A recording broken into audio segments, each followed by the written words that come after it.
Welcome to Recapper.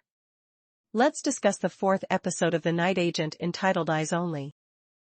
The fourth episode of The Night Agent delves into the reasons behind Eric Monk's demotion to a lower-stakes Secret Service detail, taking the audience back 2 years. The scene depicts Monk's competency at his job despite Chelsea's doubts. In the present, Chelsea and Monks reach an understanding about his position on her team, although Chelsea has reservations due to past experiences with recovering addicts. She agrees to give Monks another chance as long as he follows instructions. Meanwhile, Far, Rose, and Peter discuss the contents of the hard drive and plan their next steps. Far discloses that President Travers created the Night Action Desk and requested Rose's aunt and uncle for their mission. However, Rose is skeptical and prefers to work only with Peter, while Far defends the president. Rose suggests investigating an address found on the hard drive, which Far permits Peter and Rose to do. As they do that, Far will research Osprey, a code name that Rose heard her aunt mention. As they drive to the address, Rose inquires Peter about Omar Zadar and the People's Independence Freedom Group. Peter clarifies that although they claimed responsibility for the metro bombing, Zadar denied any connection, and there was no evidence against him. Rose wonders if Emma and Henry found any information on him, as he has a file on the hard drive. Upon arriving at the supposed engineering company's address, they discover an isolated house belonging to Lorna, a former civil engineer and Emma and Henry's old friend, who knew Rose when she was young.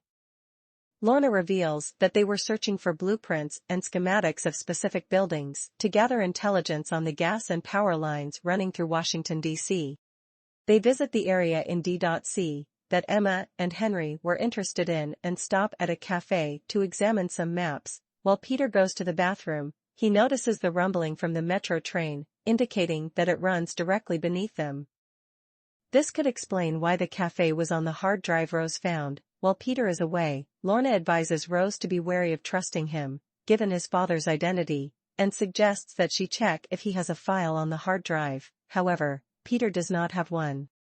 Peter comes back to the table with a map after realizing that the train runs through the area. He explains that he prevented the bomb from detonating a few blocks away, but if he had failed, the bomb could have gone off near a gas line, resulting in damage to over 2 city blocks.